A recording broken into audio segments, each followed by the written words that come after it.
for awesome. Thank you. So the topic for this week and the meditation for this week and the work for this week is about taking our personal and individual desires to the next octave, is what I said. And what I mean by that is not necessarily any sound event, but what it means when you're working your magic and she's working her magic over there and I'm working my magic over here, and they begin doing this with each other, blending and mixing and merging and interacting. Now, 6 is grand harmony. So not just harmony here in my life, in my situation, but grand harmony. So harmony in whatever larger context you tend to put that.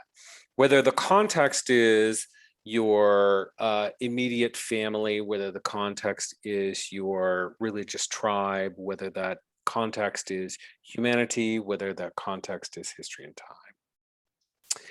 This is about the intersectionality between these sort of higher vibrations and our work. Awesome. So intersectionalities between higher vibrations and our work. Go ahead and write that down as a seed thought on the opposite side of your page. And I realize, Marsha, you're walking, so you can't write, but please review the video and write that as your first thought in your big chief. So the opposite side where you're going to do your journal entries for your casting, let that be your seed thought. Intersectionality between yourself and between higher vibrations and your own personal work. That's right.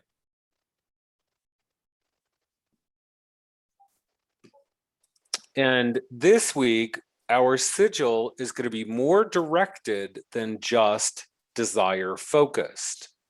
This week, we're going to actually use a sigil as a divinatory tool. Ooh, that's right. So we're going to put out questions with our sigil, and we are going to expect the divine to provide us answers. That's awesome. Because of last time, I came up with so many questions and so little answers. So this is perfect. This is awesome. Oh, that's totally great. Yes, awesome. So, and the biggest answers, of course, last week we asked who are our enemies and who are our allies, right? We're going to continue with that question. Who are our allies of these higher vibrations?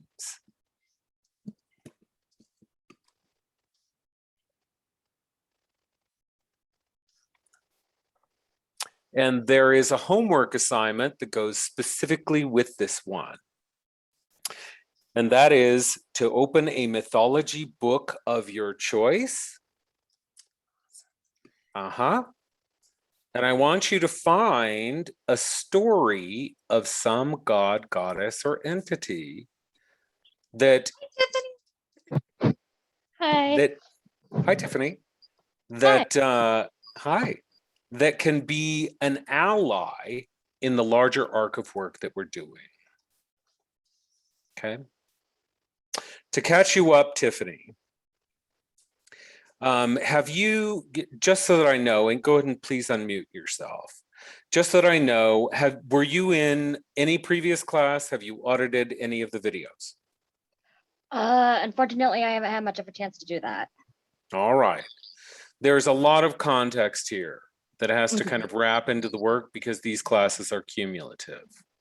Okay. So, yep, awesome. So please do go back to the first video and avail yourself of it. It'll give you the techniques that we're using. It doesn't mean you can't participate today, but I'm going to walk you through a couple of exercises. Okay? Awesome. So the first one is these classes are built around a sigil. Now, a sigil is a very fancy word for you take a bunch of lines and you connect them. That's it. And each class, we're going down in number. So we starting at 10 lines, then 9, 8, 7. We're currently on 6. So this week, you'll start your class with a blank sheet of paper, and you can either use fold lines or you can draw a line to create 3 separate spaces. Number them 1, 2, and 3. Each one of these 3 spaces is for you to journal the work that you do with your sigil. Okay, so how did the sigil casting go? If there's anything that you want to observe about it, wow, it was my birthday and it was super strong, or wow, it was a new moon and it was really weak, or wow, I used this crystal on my forehead while I did it and that really amped up the juice, or I did it and then immediately a hawk appeared on my walk outside, whatever it is, right? So, and you'll cast 3 times and journal 3 times. So we don't cast all at once and then journal. There's at least a day between a casting and the next casting. Okay. So we'll create the sigil today. We'll take 6 lines and they just have to connect. And that's it. Okay. You can make them as aesthetic, interesting, enticing as you would like. And the online resources for the class give great examples, not only of sigils, but also of sort of linear constructions. How do you make a star of 9? How do you make a star of 7? How do you make a star of 6? How do you make, what do these magical alphabets look like? Oh, look, that particular letter has 6 lines in it. Awesome, right? And they can be inspiration for you to kind of explore for yourself. The most important part is you take a pencil, you take your paper, you connect 6 lines. They should spook the shit out of you and interest you, be beautiful to you, and something that you want to just, right? Yeah, that's right. Because if it isn't, ain't gonna fucking work for you. Shaka. So that said, the casting goes very simply. There are 2 techniques. The one that I do not recommend is a box breath. Do you know what a box breath is? Inhale, hold, exhale, hold, inhale. That's why it's called a box, because it's the same on all sides. The inhale looks like the hold, looks like the exhale, looks like the hold.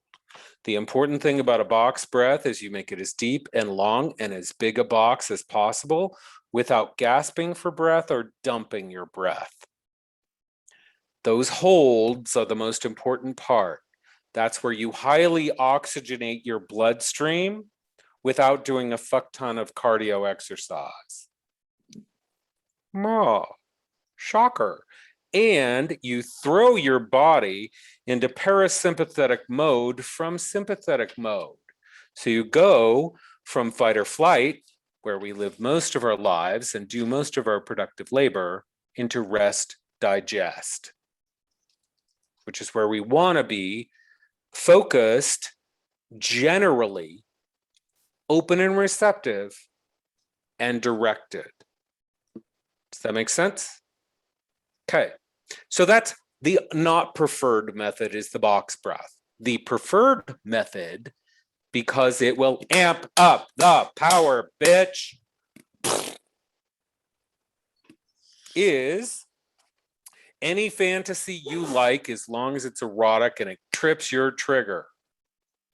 Okay, but you visualize your sigil. Either you're making love to the sigil, or you're making love to a Furby with the sigil, or you're making love to a gal or a guy with the sigil, or you're making love to something in between, or possibly an octopus. It doesn't matter. but you're making love, and maybe even in a fast car, because that's exciting. Octopus, car, wet, wah, madness down a curvy mountain road, holding the sigil in your imagination.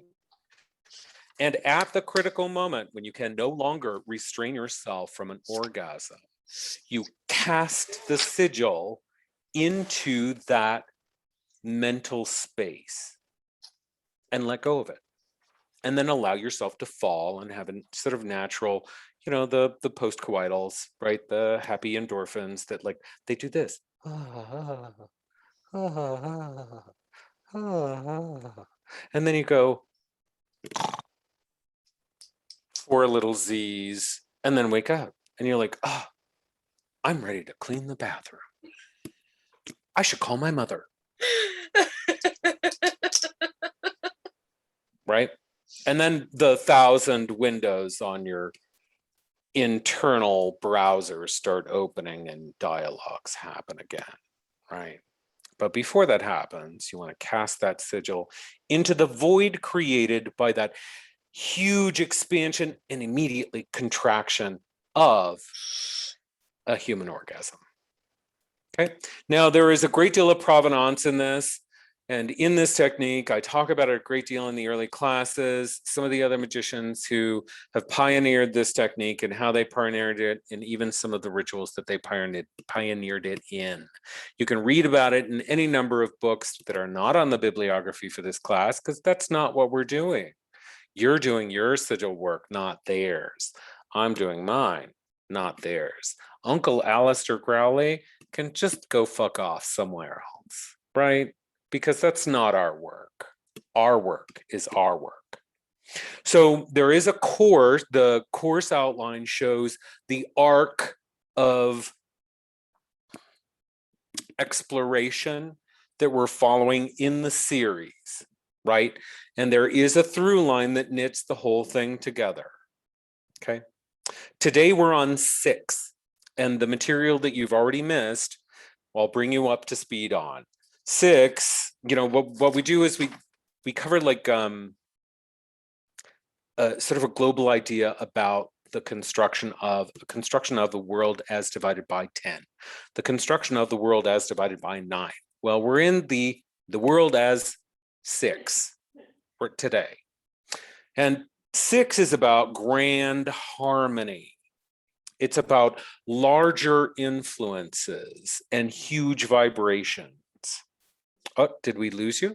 Nope, we didn't. You just turned off your cam. So large vibrations. So we're looking today at the intersectionality between those larger vibrations and our own personal work. And we're going to be using, this is the first time we get to use a sigil as a divinatory tool. So we're going to be divining using our sigil and sigil casting. Awesome. So this will be a little bit different with other workings, right? The only time you need the sigil is when you're casting it. That's it. And then afterwards, when you make your, what I'm calling big chief entries, your diary entries are the big chief. The very last class is going to be the best of big chief, where you have already gone through all of your big chiefs. Underline this word, circle that word. Look at this sentence. This is an important thing. Oh, I drew a picture here and I love that. That says so much for me, right? And you're going to present those to the class. You don't need to give away the content. You don't need to give away the work. Just create a narrative out of the power that you discovered in each of your chief entries to make the big chief. It can be a poem. It can be free form thought. It can be a series of pictures. It can be a video. It can be whatever, right? But it's seeded by what you found in your chief entries. Okay, awesome. So today's homework, or the homework that goes away with this, so you'll be creating your sigil of 6 today, right? You'll be dividing the other side of your page into 3s, 1, 2, and 3 for your chief entries. You'll be seeding a thought here. And that is, so if you have a blank sheet of paper, I'm going to take a second here in a minute. Oh, I don't need to. I have one right here. Ha, ha, ha, ha, ha, ha, ha, ha, and a couple of tra-la-las. Very good. All right. So on your papers, the first thing that we're going to do is on the top for your first chief entry, we're going to be writing a meditation idea, right? And that is, what are the intersectionalities between higher vibrations at work in my life and my personal work? What are the intersectionalities between the higher vibrations at work in my life and my personal work? Okay, so take the time, write that down. I'm going to too.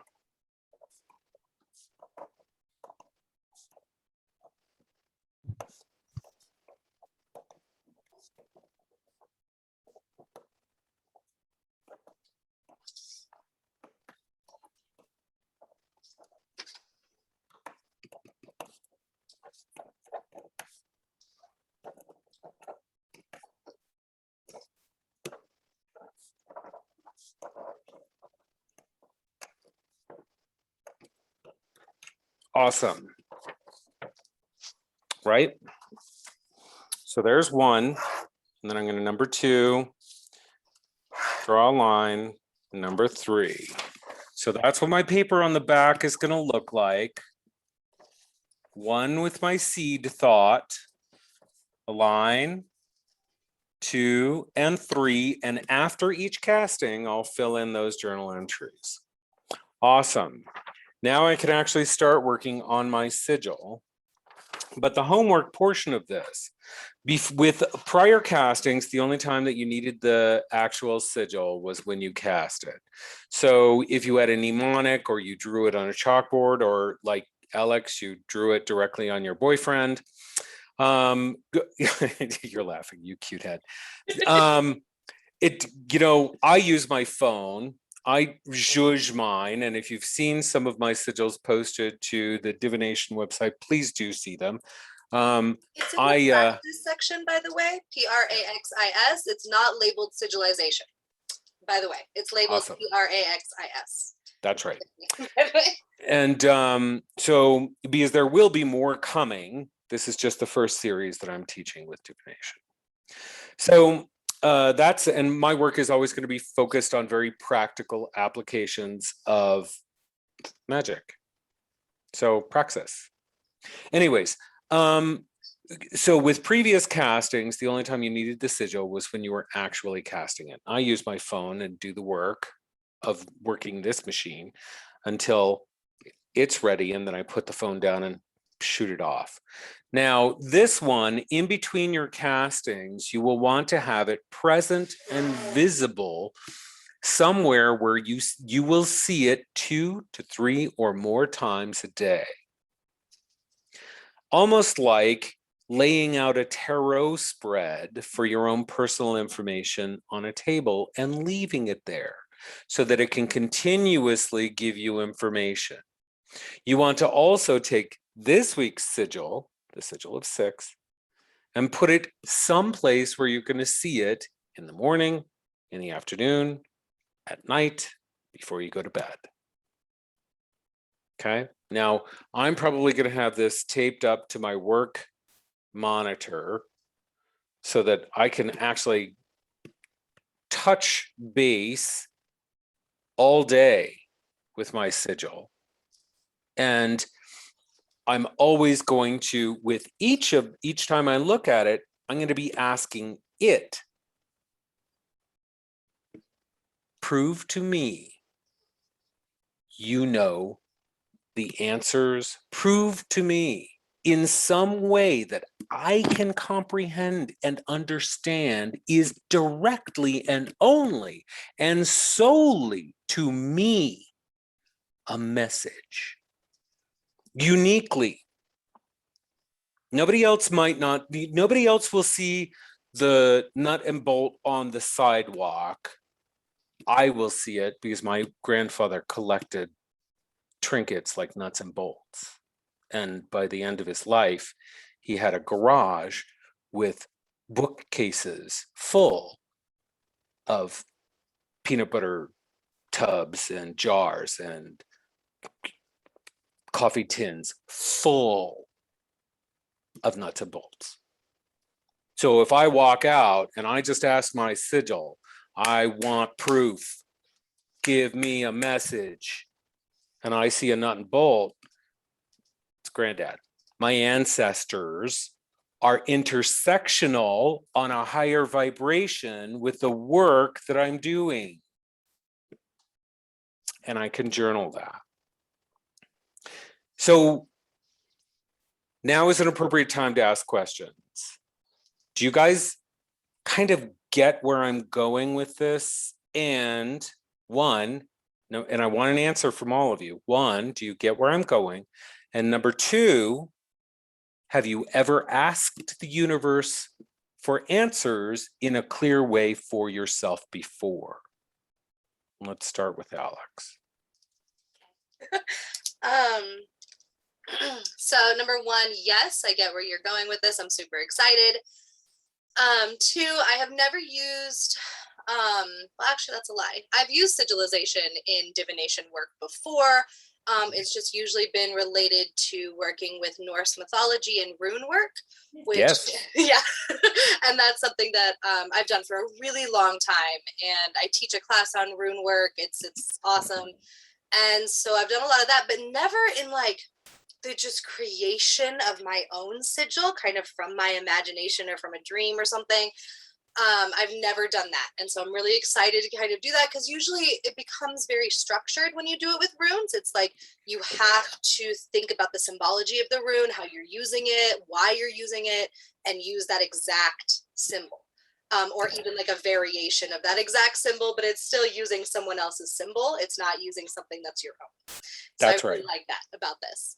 I've also used sigilization work in divination with tarot, using the numbers to create sigils, using the Imagery itself, imagery and as you showed us symbology. before. Yeah, Yep. exactly.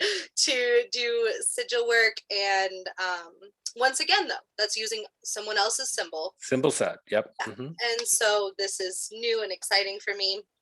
And I've done the very first things I kind of started out with, because I started so little. I started doing witchcraft when I was about 4 or 5 years old. And the coolest thing was divination, because like you get to read your future. And so I started out with that. So I've been doing this for a very long time, and I'm really excited to do it in this new way. Awesome. Second question. Have you ever directly asked divinity to give you answers in only the way that you can understand? In only a way that I can understand. I feel This like is so crucial, Alex, to get that part. so in only a way that I can understand. No, because it's all been based off of an already created symbology. So no, I have Okay. So if you have to do work, and this is going to be the hardest part of this week's assignment, right? Is doing the work to feel that, number one, I'm worthy to get answers. Number two, that the universe will actually give me answers that are clear, concise, precise, and that relate to my own understanding in life. Most people don't, they want to put so many layers of disconnect between themselves and the messages the universe wants to hand them. Yeah. And all those we're trying to tear down so that you could be literally just having a dialogue and talk. A kiki. That's so, because I've done like work with like fire scrying and things like that, and so as the form of divination, so that almost is a form of something only I could understand, but Yes. still it's on like a whole different level. But still, Grab yeah, that. I've done a lot of fire scrying, a lot of mirror scrying, and things like that. Grab that. Grab that. Grab that. Pull it in. You make it a part of your sigil, right? You could even like, here's an idea. You could even paint it onto a mirrored surface and point that at visualization of fire. Oh, that would be super cool. That is such a good idea. I love that. And I've done a lot of like elemental work with like water scrying and things like that. And so I feel like that relates a lot because only I could understand that. So that's perfect. Yes. Awesome. Awesome. Very good. How about you, Tiffany? Let's go ahead and hit you.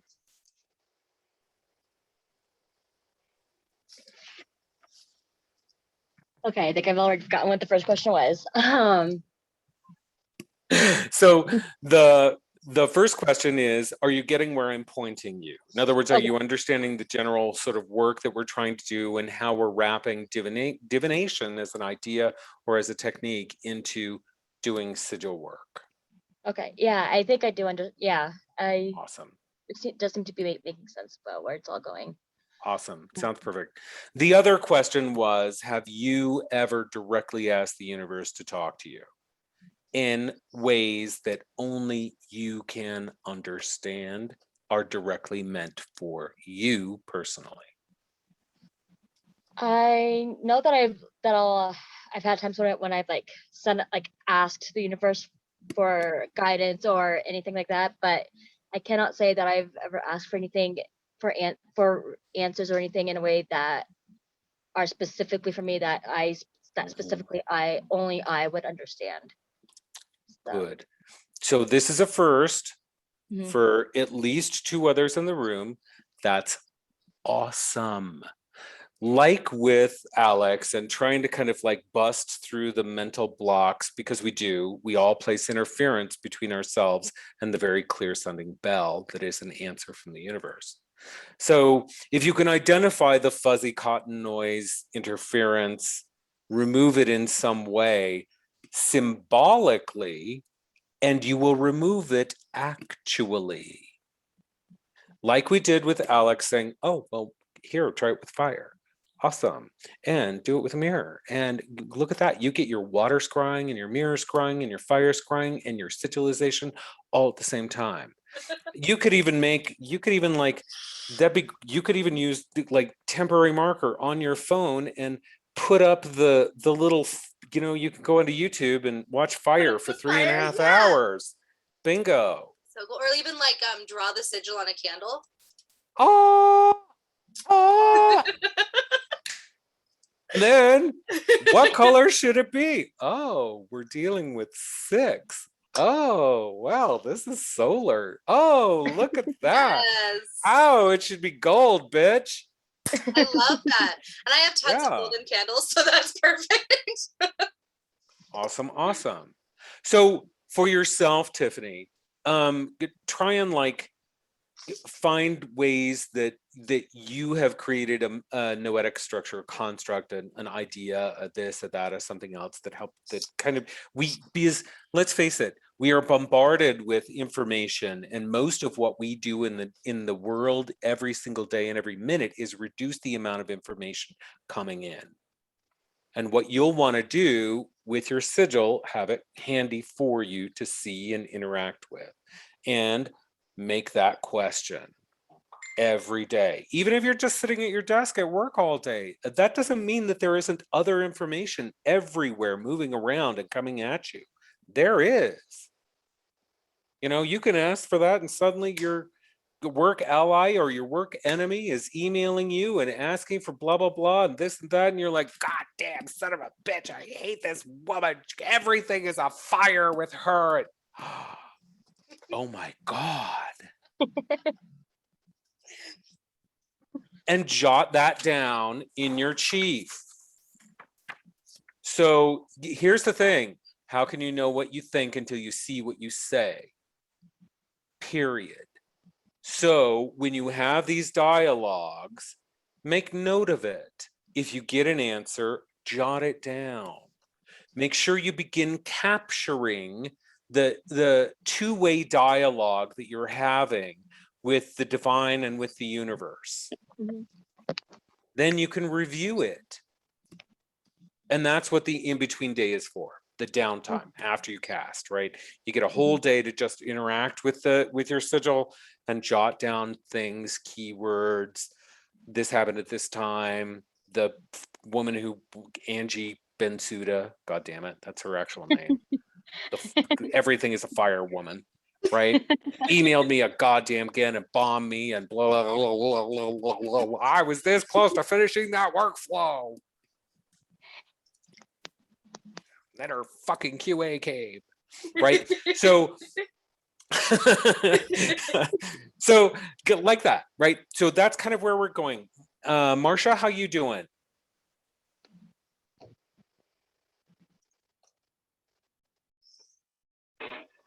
Hi, sorry, it took me a second. I'm heading home. I'm actually gonna just stay parked right here because I'm gonna lose service if I move. Okay, so we may okay, lose you. so Is that correct? Yeah. Am I Yeah. coming through clearly? Is it okay? You are. Is it okay? Okay, I'm not gonna go anywhere because can I talk about the last sigil that we did? Oh my just a God, minute? yes. You can. Please wait. do. Okay. Okay. Well, you're talking about things coming through, information. Each and every time I tried to cast my sigil, my head got so loud, and it was insane. Like I've never had such a hard time getting satisfied. I guess you might as well be open here. Like it was crazy. Like I could not shut off the noise in my head, and then I would like bring myself back into focus, and then I would start going, oh well, maybe that's information. Maybe you need to pay attention to that. And then it was just all out nuts, and I don't know. I guess my question is, God, how do I guess it's the same as with meditation. Maybe I should have meditated before I did that, or started first thing in the morning, or before I went to bed at night. I don't know, but I don't know. I think it's just okay. Yeah, practice. I see where you're going, Marsha. So here's the tea. You would know your receptive time of day better than anyone. I am very typical assigned male at birth, right?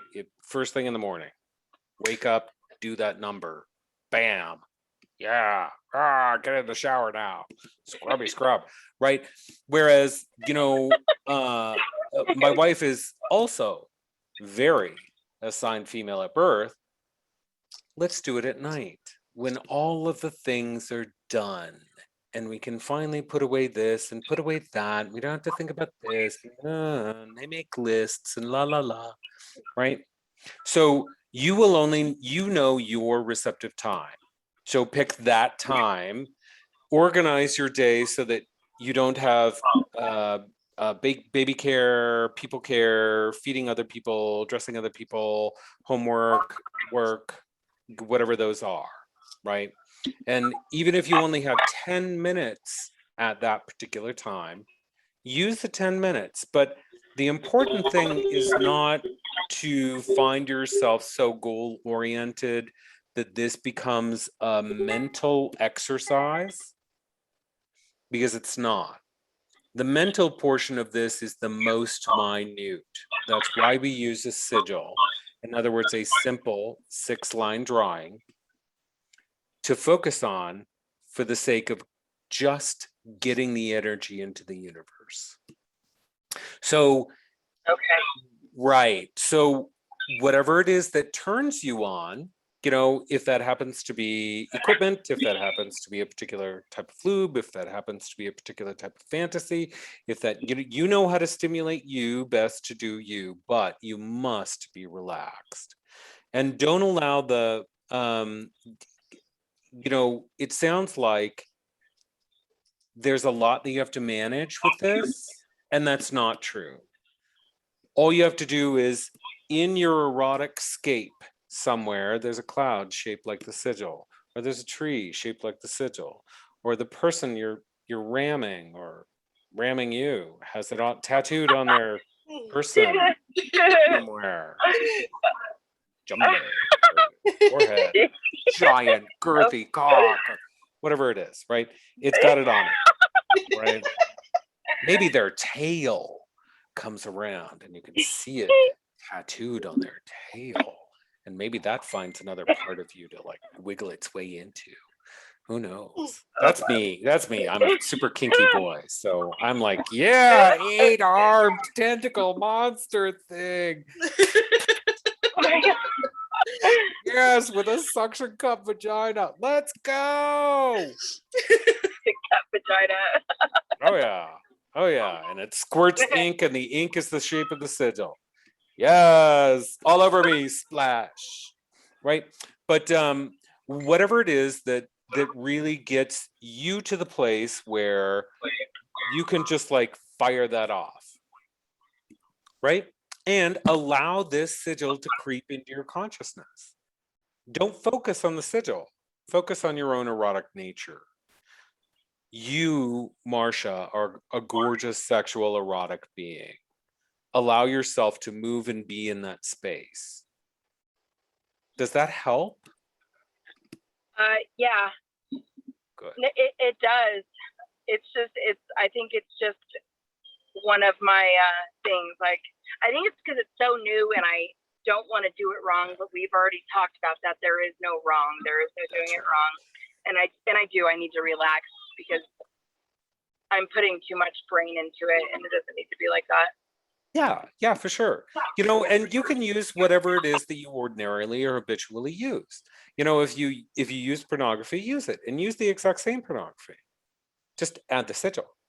If you don't use pornography, but you use the particular awesome weapons of destruction or joy or pleasure, whatever is your joy or pleasure, use those. All right. Yeah, for sure. Cool. Awesome. So for this week, are you following us? Yes, I'm following. I should be Awesome. home in 5 minutes, and that'll be great that I can sit down with a piece of paper. All right, honey. Sounds good. I will let you transition for your day. Right now, hi. She's so cute, her cute baby. All right, so right now I'm actually going to take pen to paper and I'm going to start making my sigil of 6. And since I'm looking at the intersection of higher and lower harmonies and vibrations for myself, I kind of really want to be literal about that in my sigil.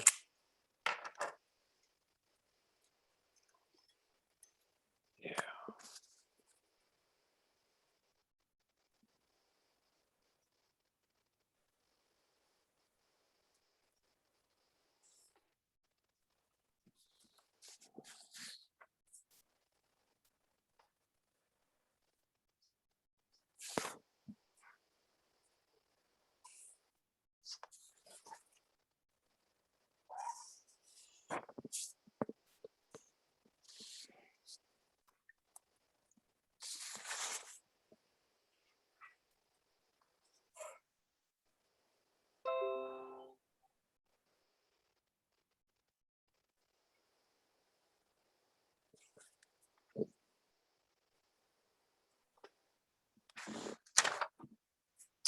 And since Peacock has been haunting me, I'm going to incorporate a little peacock energy. And the stang as a weapon has also been kind of haunting me. I'm going to include it.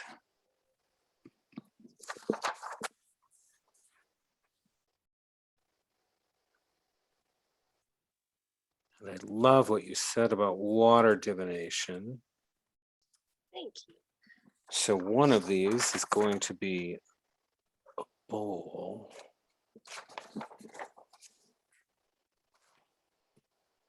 And of course,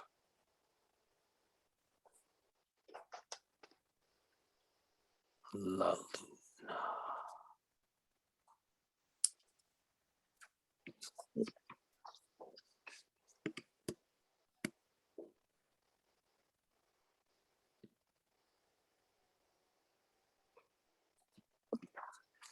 Awesome. What you got for us, Alex?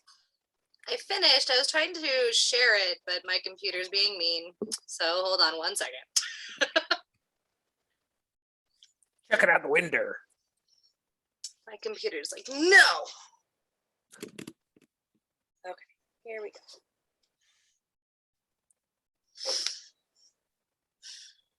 Oh.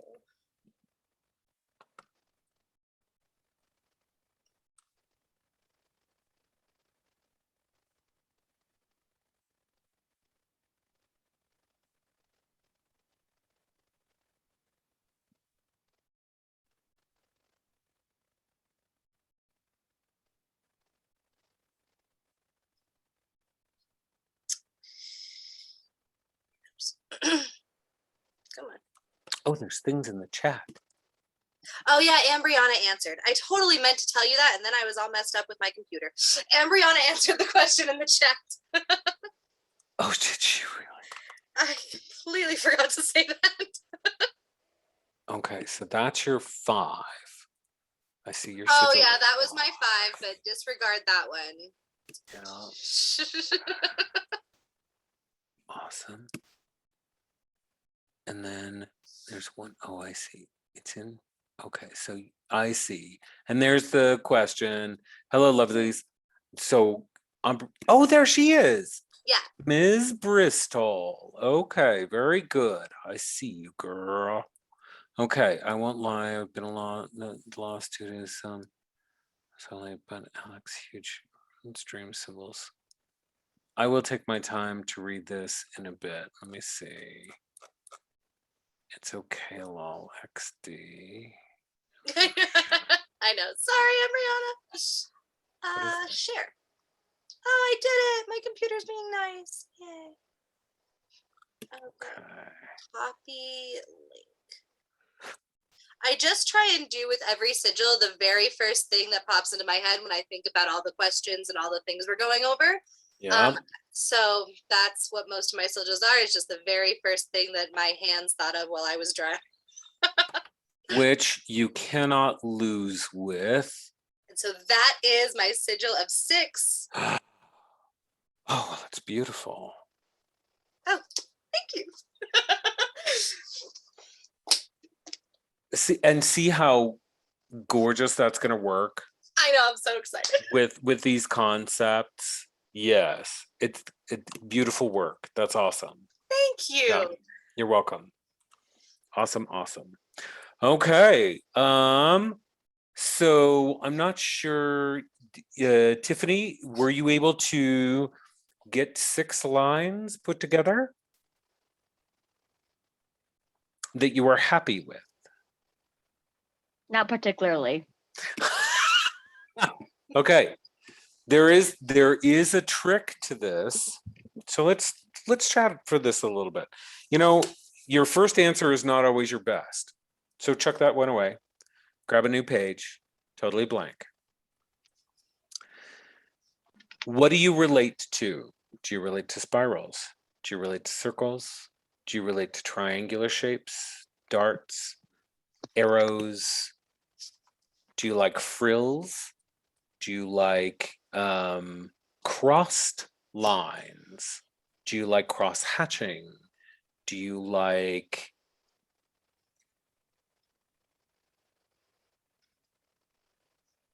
Guess maybe like curved lines or arrows. awesome? Close your eyes. Allow curved lines and arrows to just move around in your head. Let them chase each other and overlap. When you can actually see curves and arrows, say the word yes.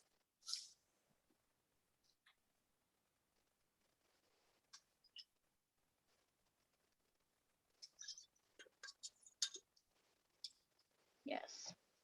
Awesome. Move them around. So if you can, in imagination land, stick your finger in the middle of that and just swoosh them around and let them, like a mobile, twirl and spin and move until they land again. And ask them, just with your heart, a trick of the heart, to land in a shape you find scary, beautiful, intriguing. And when they land, say the word yes.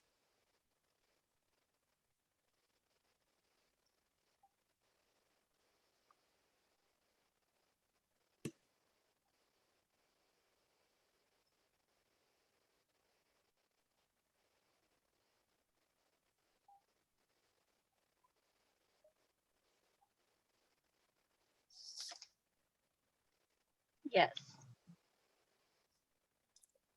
Now open your eyes. You have a sheet of paper in front of you. Don't engage any other thing. Just try and capture the essence of what you saw. That's it. Just the essence. And stop when you have 6 lines on the page.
How'd you do? Um, just trying to figure out if what I drew constitutes as 6 lines or not. Let me see. Hopefully, I don't know how well that can be seen. Yeah, actually, I think it can be seen. No, that's gorgeous. Honey, that's perfect. That's absolutely I perfect. love it. That's beautiful. It's a beautiful sigil that will work perfectly fine. Okay. So the truth of the work, and I talk about this a lot in the whole series. So as you go back and you watch former videos from 10 to 9 to 8 to 7,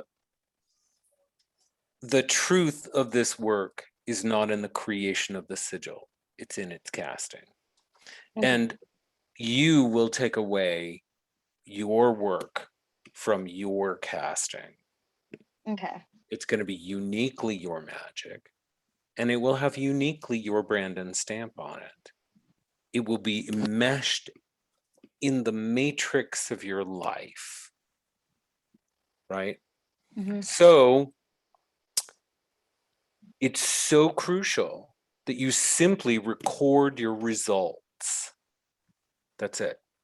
Number Okay. 1, do the work of casting it. Mm-hmm. And that's it. Okay. Journal your results. and that's it. The rest of what I'm here to do, answer questions, help you with augmenting reading or visuals, plant seeds and ideas that lead in the proper direction. And if anything confusing, odd, unusual happens that is outside of your frame, definition set, symbol group, expected results, and you're uncomfortable with it, or you need insight with it, I'm happy to hear, lend insights. I've been a magical practitioner for a lot of years. So many. And a lot of them. And but how, if you're fine with all that happening, girl, you teach me. Okay. For real. So that's it, really, because there's really two portions to magic. There's the teachable portion, and then there's the actual fucking magic. And the actual fucking magic is what you do. It's your interaction with this tool. And this tool is really just, I always think of it in the same terms as my PC screen and my keyboard and my mouse. Ooh, that's right? beautiful, Shantad. I love that. Yeah, That's gorgeous. this is an interface. That's Well, beautiful. it is. Yeah, it's just an interface to a much larger current, the current of the divine, the current of the universe. We are forcing it through the shape of 6, which means that it's going to talk to us about harmony.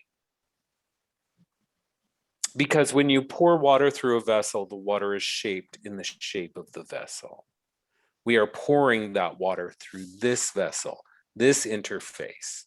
So it will have no choice but to interact with us as is appropriate for that interface.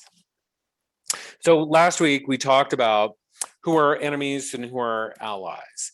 And in this, we are learning on a larger scale in our contexts who are our enemies and who are our allies. Ambriana posted her sigil, by the way, and beautiful. Okay, is that the most recent link? Yep. Oh, I posted it for her, but yeah, I love it. It's so pretty. okay, Ambriana, that is this girl, you got a knack. So gorgeous work. I do want you to answer the questions also in the chat. You can in the chat if you would like to. Number 1, are you following this idea of divination and how to do it with this? And number 2, have you ever specifically asked for targeted information, targeted not at the divine, but targeted at you from the divine in only a way that you will understand? Have you ever done that work before?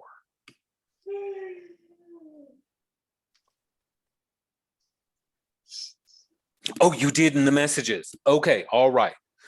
Let me go back then. I want to make sure everyone is where they need to be for this. Okay. Lost due to coming into this so late, but huge on runes and dreams. Bring in symbols for me. Never really made my own sigil until 3 weeks ago. Runes class, good. So you guys are doing like bind runes, I assume, is the basic technology. Okay, I'm excited to learn how to do more with my own on that part. That is sort of confusing for me. My ancestors bring things in dreams. No, good, girl. Journal those dreams. Journal them. Now, here's the really important part about where you're getting right here. And I want to make this point right now and clearly for everyone in this classroom. So Ambriana mentions this sort of general thing that of her own personal unlocking is allowing ancestors to bring messages, things, objects in dream. Awesome. Sounds great. Guess what? You can look in a book and say, what is the meaning of a foot? They brought me a severed foot. It's really creepy, but I didn't care in the dream, right? Right. You can look up foot and it doesn't mean dick. It means that author found some reference in some painting or some novel about a dream and foot, and they interpreted it like this. Our sub, pre, and unconscious symbol sets, they're all three different, are completely unique to your experience. Part of the work, you know, my greatest teacher was Thorne Coyle, the author of Evolutionary Witchcraft and Kissing the Limitless. She's a fairy witch. She's awesome. She's an activist. She's a badass trooper, right? And her most important message ever is know yourself. And ain't it just the truth, especially when it comes to magic? We have our own internal symbol sets that are only ours. The emotion or affect that attaches to it, the experiences in which it appears for us, our personal history with that object, symbol, thing. Journal those uniquely for you, because these symbol sets, right? There is no universal symbol set, is what I'm really getting at. Right? Even when I say 6 is the number of harmony, what I'm talking about is the provenance of esoterica going back prehistory that is only recorded in these books by various practitioners who find that 6 tends to lend itself to a harmonious expression.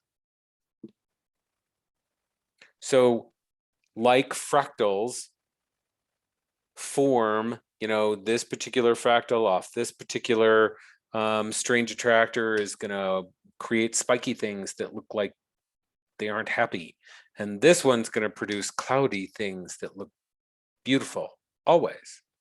Same thing with the 6. 6 is typically going to be harmonious, but it doesn't mean you, Umbriana, in the dream where your ancestor brought you 6 cowrie shells that then devoured your eyeballs and then sat in there and did this. Right? Does not mean that they're about harmony.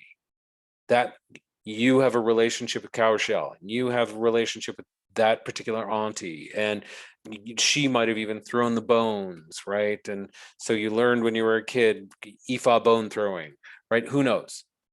Whatever it is that's your personal independent take on a cowrie shell, based on your experience, the affect of the dream, did it feel threatening? Did it not feel threatening? No, it felt welcoming and warm, and it was awesome when I had those cowrie shell eyes, because then I could see everything underwater. Right? Those details, when you burst them out, form the actual mystery of your magic. And when you bring together your symbol sets in an orchestrated, constructive way to begin creating a greater and greater and greater meaning in your dialogue with the universe, it answers back. So I wanted to mention that when I read that. That's good that your ancestors are taking you under their wing. Do not be surprised if Hecate shows up at some point, because let's face it, the girl just loves witches. Hecate and Isis are usually the first gods to like show up and say, oh girl, I got you here. What you need, tapo, tape. Right? So there's that. Let me see. I'll be messaging on here due to my migraine. Okay, sounds good. I hope this is not too loud for you nor bright. I have a lot of answer forms through Tarot, good. And probably a number sequence, very similar to Fibonacci, I presume. Do you know what those are, Alex? Mm-hmm. Yep, we go over those in tarot class. Yeah. All right, yeah. And are they like a Fibonacci sequence? Yeah, they're all a Fibonacci sequence. Yeah, that's right.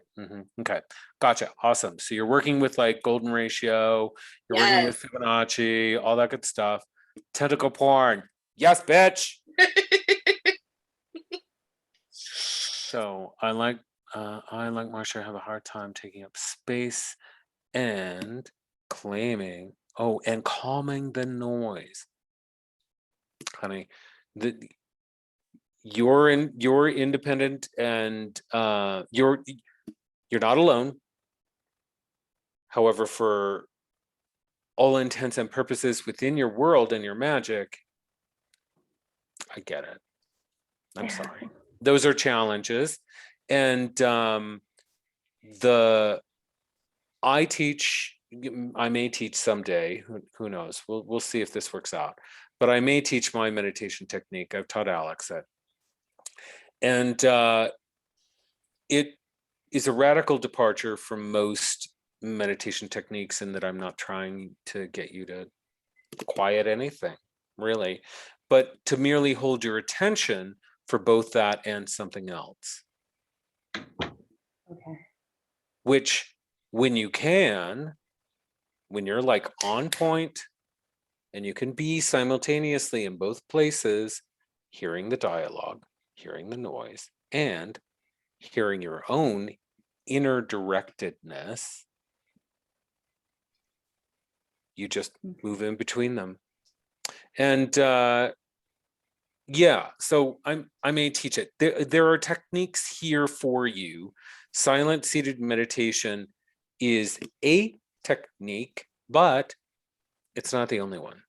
So that said, So, by the way, just in the meditation section on the website, there are like 6 slideshows of different meditations that work for different people, and different meditations that help when you feel like the noise makes you anxious. Like, welcoming in the noise is a beautiful way to do it, but if the noise is making you anxious, there are techniques that you can do as well.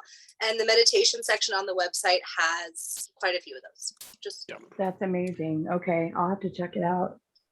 yeah. That's what was odd about this is, well, it's probably not odd at all, because I've started practicing meditation, probably 3 or 4 months ago, and I've actually quieted the noise. So the noise was new for now, because I felt like I was getting somewhere with my daily practice at meditation. I'm like, what is this? This is crazy. It was like, wow.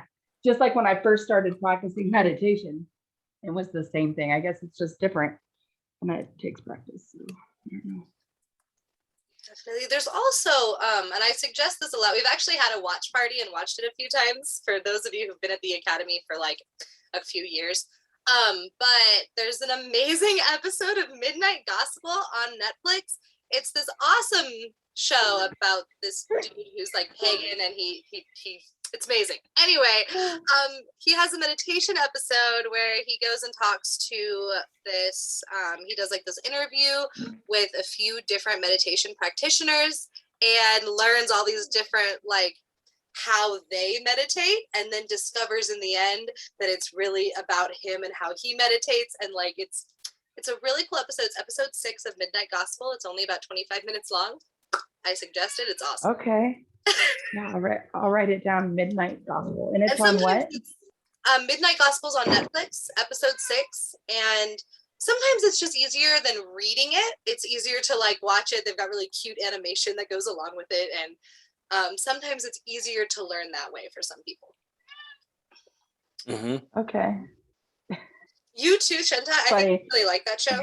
It's on Netflix. I totally think you would love it. I literally just canceled my Netflix this morning, but I guess I'll just subscribe again. Cause I'm like, I never watched this. I was good. Girl, I couldn't live it down untucked. I do love that show too. It's a good show. Marceline, stop. Okay, awesome. Where are we at? So we've Ambriana shared, Tiffany shared, Marsha, how you doing on Sigil of 6? Oh, I haven't even started it. I just got home. Okay, sounds Yeah, good. Yeah. Did you want to table that Paper. and you'll revisit us Yes. and post it in the forum? Okay. And post it in the forum, promise me? Yes. Okay, awesome. Good times, girl. All right, that sounds great. So let me make sure I am covering all of my points here. We're looking at reaching for stability. Yes, looking out for cooperation. Oh, yes, and we wanted to do this. Oh, yes, we do. My precious. So, yeah.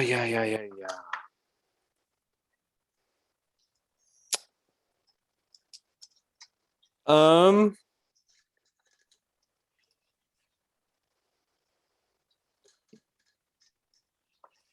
Ursula, stop. there's one additional portion of this that I kind of want to throw out there for everyone. And this can just be a meditation point.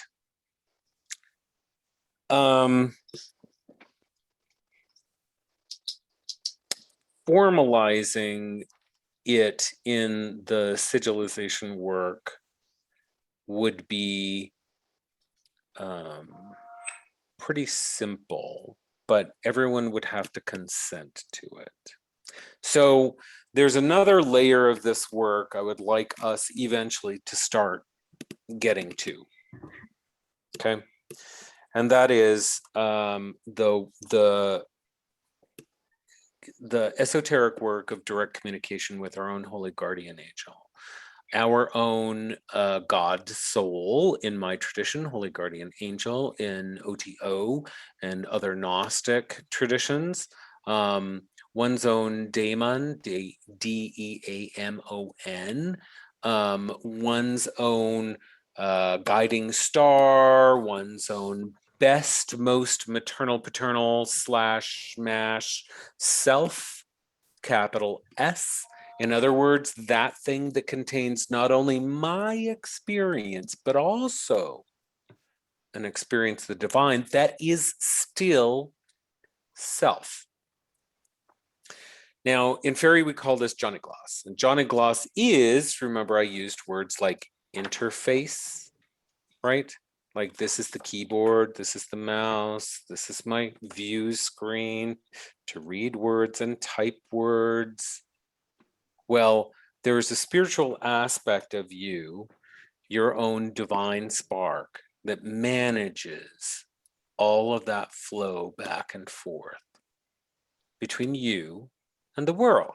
One of the things I always say is draw a sigil to tell God immediately, God herself, immediately what you want, and then hand it to her so that she can make 1,000 copies in your life. Well, the handing it to her part is orchestrated by this part of your own etheric anatomy. If you want to, you can read that book. It's by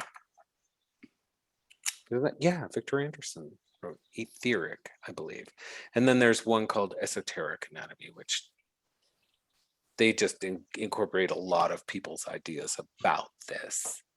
For ancient Egyptians, it was called the Sahu. For the Ifa, it's called Eshu, and actually is a god in themselves. He, them, they themselves. That performs this function. For the Greeks, it was called the psychopompus, that part which moved in between and carried messages from humanity to the divine or the congress of gods and goddesses. So if all of you were to consent to begin the invocation of your own God self, when you ask for answers, say the word EO. I-O. So EO, give me answers today in only a way that I can understand. If you're ready for that invocation, if you consent to that invocation. Okay, And EO, give me answers in a way only I can understand. that's right. Okay. Okay.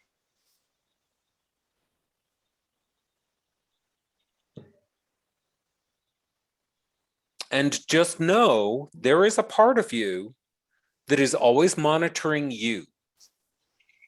It's the most whole, sound, and perfect part of you that only cares and unconditionally loves you. That's it.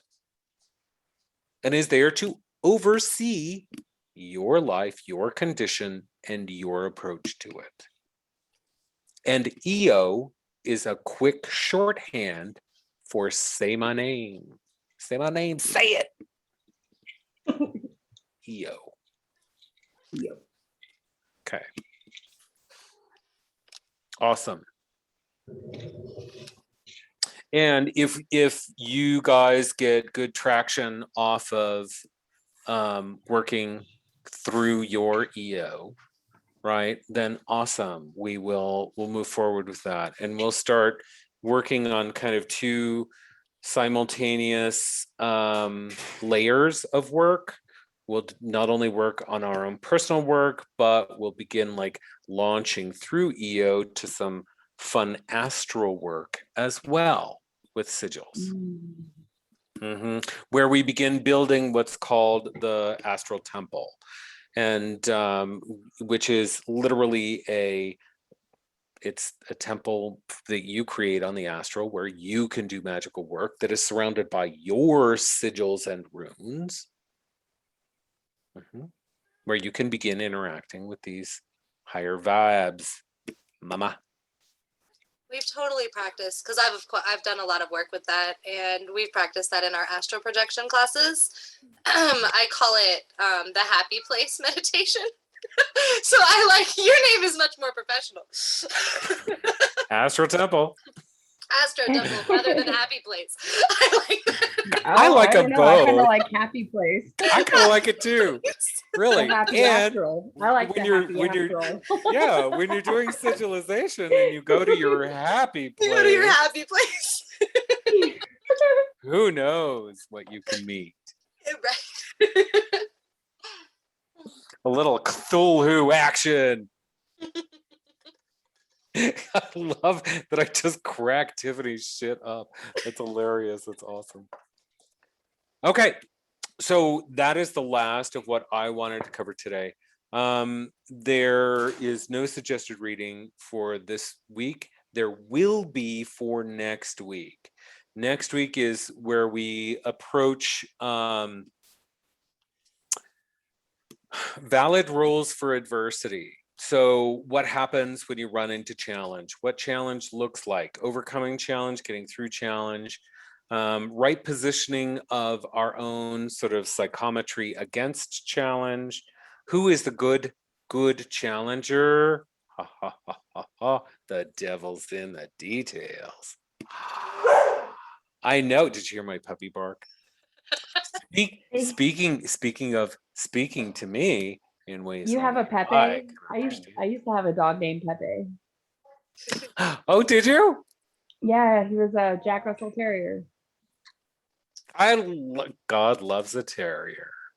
Yeah. So awesome. So next week there will be since this week is so heavy with like your actual work, you have a lot of journaling to do. You have 3 castings to do with this sigil. So for those of you who haven't been in previous classes, so either the box breath technique or masturbatory technique, you want to cast this sigil 3 times in the next 7 days. So, and then on the 8th day we'll have class again. So today is the 9th. Our next class is actually August 17th. Okay. And what that gives you is a day to rest, a day to cast, a day to rest, a day to cast, a day to rest, a day to cast, a day to rest, and then we have class. Okay. Okay. That's why I organized it like this. And I realized that the days are funky. However, it's for the work. So, and giving you enough space that you can expand into it. Awesome. Okay, guys. We're good. We are a little under time, actually. I think we're good. Yeah, we're awesome. Thank you so much. Do you have Thank any you. additional questions while you have me? The sigils that I'm doing, it's the same idea as I'm kicking myself in the ass for not being home and writing stuff down, but I can watch it over again. But it's the same idea as last time, only the number 6 and the questions are different. The first question was, oh geez. Yes, the seed question. Do you Yep, mind? I can. What are the Okay. intersectionalities? And that's the word, but I couldn't think of what the Yep, word was. that's What right. are between the higher vibrations and the work that I do? Between the higher vibrations at work in my life right now and my personal work. Because you want to know who your friends and who your frenemies are on a higher scale. So, and that higher scale is all higher scales. It is me in the context of my family, me in the context of my roommates, me in the context of my school, me in the context of other witches, me in the context of being fabulously queer, me in the context of humanity, me in the context of work and time, right? So, and I'm going to get all weird with you. Do it. There are streams of consciousness attached to your physicality that flow through humanity, and they have a contract with creation, just like Achilleum millefolium has a contract with humanity that it's a hemostatic. Is this plant called yarrow, white yarrow, and if you cut yourself in the woods really bad, find yarrow quick and it grows everywhere, and chew it up in your mouth and then slap it on the open wound, and guess what? You will stop bleeding in 30 seconds flat, because that's the contract that this plant has with creation, that it will staunch blood flow. Oh, Ah, the light goes on. yeah. It's a living being. That's its essence. The power of the thing is that it's nature. And its nature is to staunch blood. Oh my God. Imagine, Yeah, those are like the imagine, magic of the universe. Like those are the things are amazing. Yeah. imagine sitting down with that genie, the genie of that plant, the daemon of that plant, the higher god soul of that plant, and having a talk. The person who wrote Viridium Umbris, by the way, that's what he does. He talks to plant genies and invokes them through sigils. Oh. Now, I love the prayer by Francesca de Grandes that reads,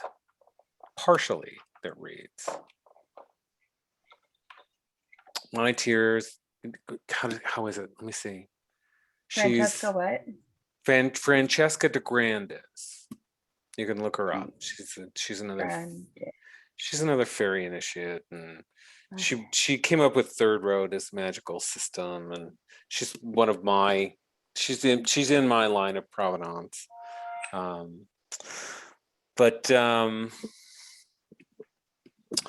I have to close my eyes for a second, and I have to like review the prayer.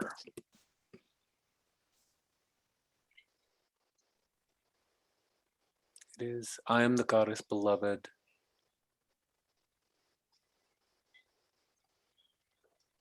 Tears. Let me see. My tears and come are my gifts, and I give them as I will.